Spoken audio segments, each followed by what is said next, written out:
I thank you for joining us today. I want to just begin by congratulating once again Kane Womack on being named the head coach at the University of South Alabama. Just really proud of him and excited for him and his family for this tremendous opportunity. He just named a Royals Award semifinalist, which is 2 years in a row. One of our coordinators has been in that position, and also 2 years in a row where one of those coordinators has been named head coach at the Division I level, which is a tremendous honor for them and for this program to be able to produce those opportunities for these guys. And the play of our team on both sides of the football has resulted in that. So that's just that's what you want, and that excites me. And yeah, you lose good people, but that's called building a program. When people want your guys to come and create that environment and the culture we've created here down in those places or over in those places. So really excited for them and really happy for Coach and his whole family. So also want to congratulate Ty Freifogel for being named the Big Ten Receiver of the Year. First time we've ever had a recipient of that award in our program, and all the other offensive players that were recognized by the Big Ten. Just a great group of young men that have bought in, played extremely hard, and have really done everything we've asked them to do in our offensive staff. And we'll have the defensive recognized tomorrow, and then specialists on Thursday. So really looking forward to that. Obviously disappointed that we're not able to play Purdue. Very just tough because you have a game like that both teams put so much value into, both fan bases, both universities. It's a game that's circled for us and extremely highly valued by our players, and all that we put into it all year long to be able to play that game. So not to have that opportunity is tough, and I feel for our guys and I know our coaching staff as well. But obviously in the best interest of our players and their health to be able to, not put them in that position here this week. So we're going to focus our attention on finishing strong here and finding out our pole destination and preparing for that. So questions? All right, Zach, and then John Blau. I guess, Tom, if you'll just kind of forgive the blunt but the obvious, just kind of where are things for you? I don't know how much you're comfortable talking about kind of specifics, but in terms of just, maybe how many guys are being affected, whether it's players, it's coaches, and just kind of where you go from here, I guess, knowing that you have finals, you have signing day, but in terms of the on-field stuff, there's probably a little bit of a pause coming here anyway before bowl season hits. There is, and I'll be, as upfront as I can be. We have 28 positive cases. That includes players and coaches in the Tier 1 level, and a significant number. And so that we've had those since our Wisconsin game. So that's a lot in a short amount of time. So it's caused us to be on pause. And today we were able to move forward with trying to do some cohort work to try and get the guys physically prepared in the weight room and some running.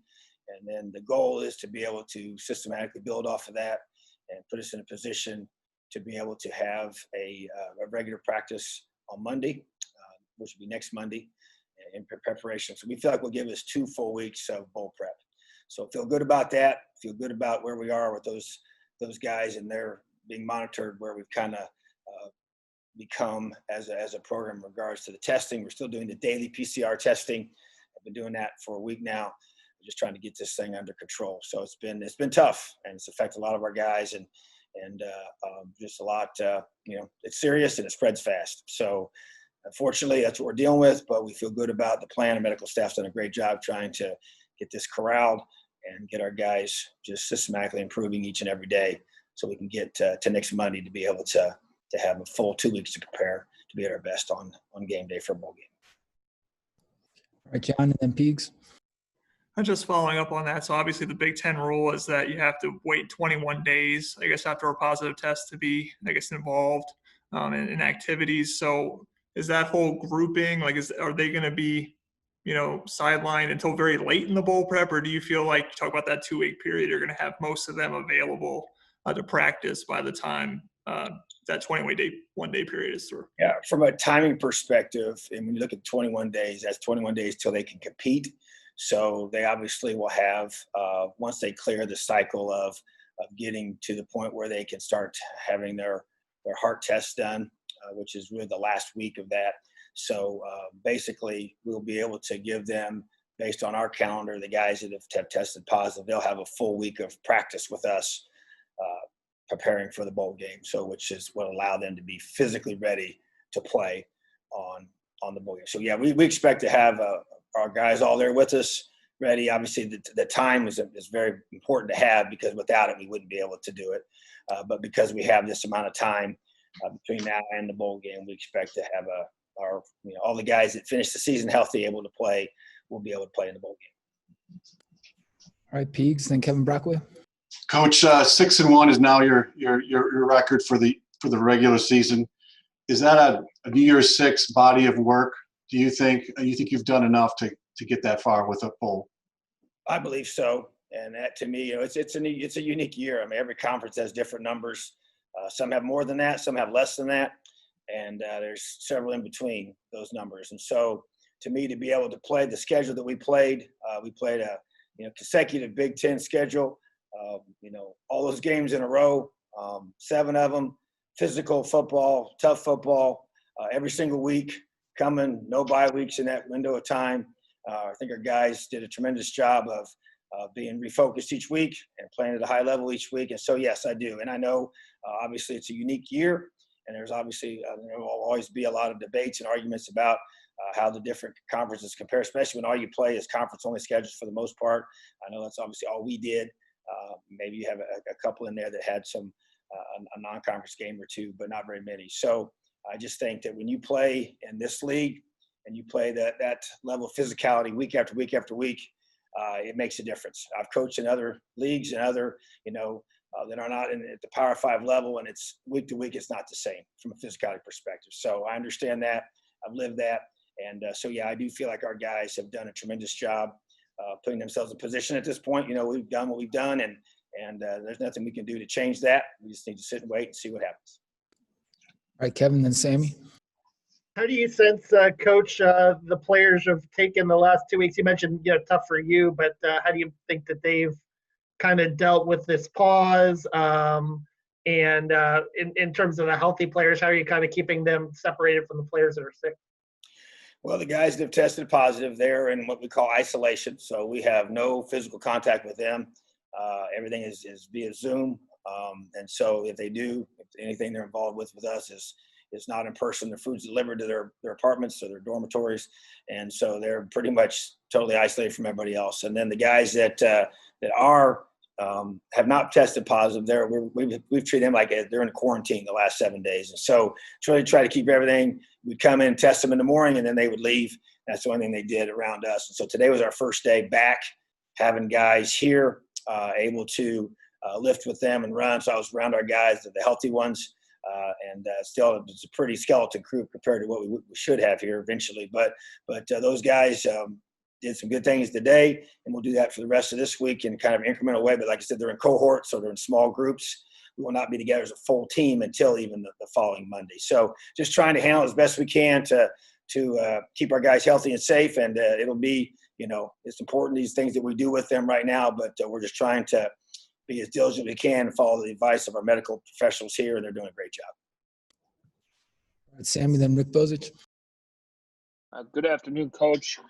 You guys had activities paused back in July, and outside of the overall health of players, what is your biggest concern about conditioning, getting back into game shape, and what are some things that you took from that pause in activities back in July, I believe, and can use in this situation?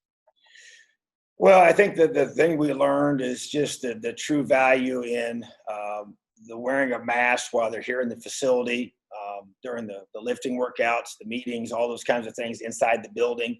And I think the cohort concept, that's why we've gone back to that immediately here today, to be able to keep them isolated and not have large groups here. And just once again, it's just mitigating the risk of being able to have guys that are in close contact with each other as they're training, as they're meeting, all those different things. We've done everything on Zoom this week. All of our meetings are going to be on Zoom this week, and all virtual. And so just those kinds of things that you kind of fall back to. Like, matter of fact, I even felt like even today, it was like, hey, this feels like we did what we did before we got going. So it's just being able to go back and you kind of have a good flow. You figure that all out. And also just, the guys, even the healthy ones, while they were home, were just given some workouts that they could do in their apartments, in the dorms and wherever they live while they were waiting to get back together. So you just kind of fall back on those things that worked, that you did the last time we had to do this. And then you'd be able to build from there. And so, but I think the biggest thing is to try and keep this team healthy is keeping as apart as much as we can, smaller groups, and using our masks the right way. All right, Rick, and then Tom Brew. Yeah, Tom, you mentioned it was a unique year. It also is a historic year for all the things you guys accomplished. Even though you still have another game to go, what are you proudest of what this team has achieved this year? Well, I just think overall, it's just the ability to stay together. And through all the different adversity and schedule changes, I think it's probably hard to really understand the mental and physical toll that this has taken on our guys over time. And I think the ability to weather all that and then still come every single week and really have a pretty, if you think about the way that we play, everybody's kind of, you get the big win against Penn State, and so they're like, oh, you're going to get a drop-off, at Rutgers. You get the big win against Michigan, and you're going to have another drop-off at Michigan State. Or you just go through that whole process, and you lose your starting quarterback, and then you're going to have, a drop-off or a hard time at Wisconsin. And it was tough. It was hard. But just to see the guys just fight through all that and just stay together and play at a high level. Even you go to Ohio State and play that hard and that long and come up short there at the end after giving all that, getting the big deficit and having to come all the way back from that, and then still, come back and do it again, play hard and play well again the next week. So that to me is what sticks out. And then you go through, I've seen the list, and it's really, really long when you start looking at all the things that this team has done that has not happened here in a long, long time.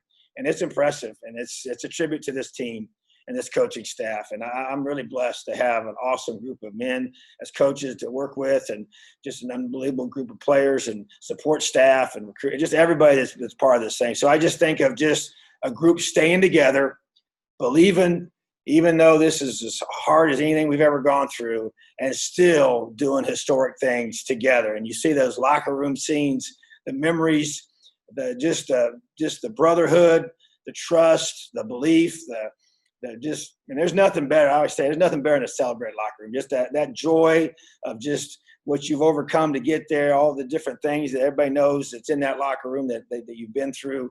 Those are the things that I'll cherish and hold on to. And you go back and look at the records later and realize all that stuff. But yeah, it's just a group that stayed together and believed together. All right, Tom, then Stefan. Tom, last year we first started talking about how success provides opportunities for people when Kalen got an head coach opportunity, and now Kane has as well. But in your case, too, every time we see a Power 5 opening come up, the first name on the top of everyone's list is yours. What are you and or your agent telling people if and when they call about whether or not you would be available for another job or not? Well, to me, those are just, I guess it's kind of like what you said in the beginning. It's, when your staff does well and your team does well, you're going to lose those staff members to some other program. And then when your team does well, and they're going to maybe look at the head coach to mention, especially when you say, because those are just mentioning. I've never talked to anybody about any jobs here. That's the truth. I have not.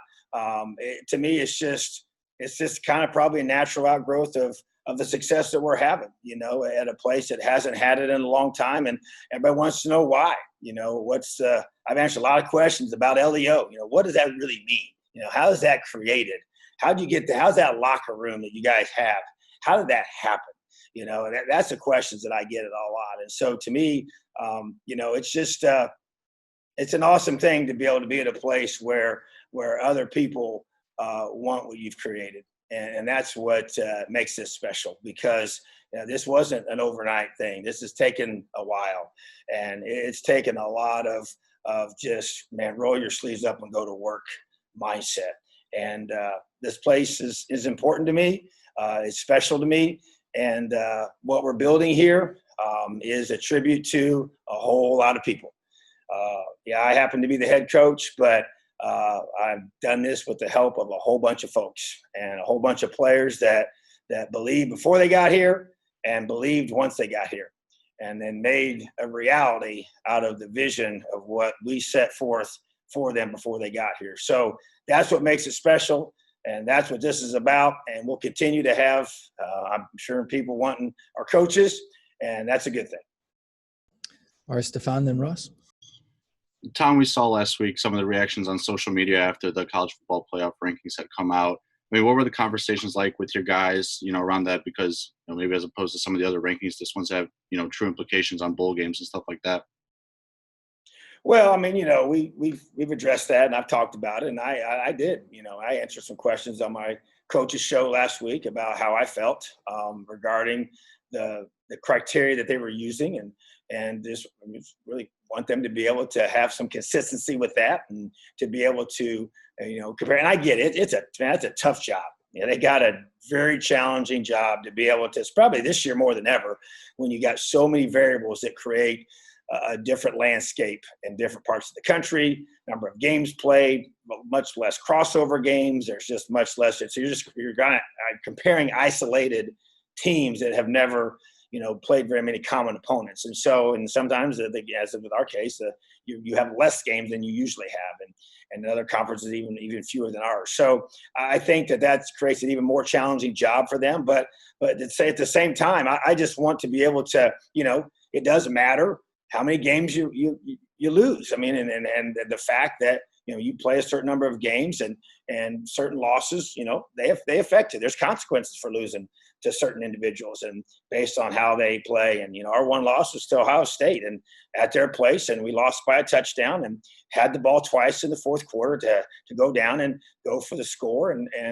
eventually the win. And so, but we didn't do that. And so, but at the same time, that's what we put on film, and that's how we play the game. We won the rest of our games. And so we played a complete conference schedule, so those are the kind of things we talked about. And, I didn't, if you notice, I didn't make some statement or tweet anything out about that at that moment, and told our guys to follow my lead on that, and we'll do it and handle it the right way. And, you basically just want to, let your play do the talking, but in a subjective system, sometimes that's, enough, and sometimes it's not. So we can't control any of that. So that's the whole don't blink mindset that we've taken on. I can't control a lot of things in this life, and I choose not to focus on those, because when you do, you create stress in your life that's really unnecessary because you can't control it. So I want to focus on the things we can control. And I told our team when we play again, we're going to be ready to play, and we're going to play really, really well. And so for us right now, that's going to be our bowl game. And so when we get that opportunity, this is a very motivated, this team, this program's got a chip on its shoulder and something to prove. So whoever picks us for their bowl game is going to get a highly motivated, highly prepared team who's going to play their best football on that day. All right, Ross, and then we'll close with Chris Widlick. Hey, Tom, two quick ones for you. We've learned over the years how much the bucket game means to you. To have this game canceled twice, and obviously health and safety is the most important thing, but to have this game canceled twice, just what was your emotion going through that? Well, I guess it's like anything else that happens more than once. It's twice as bad, So you just because the first time, you realize and that was where when the week started, we thought everything was going to be great, and all of a sudden it just went south fast.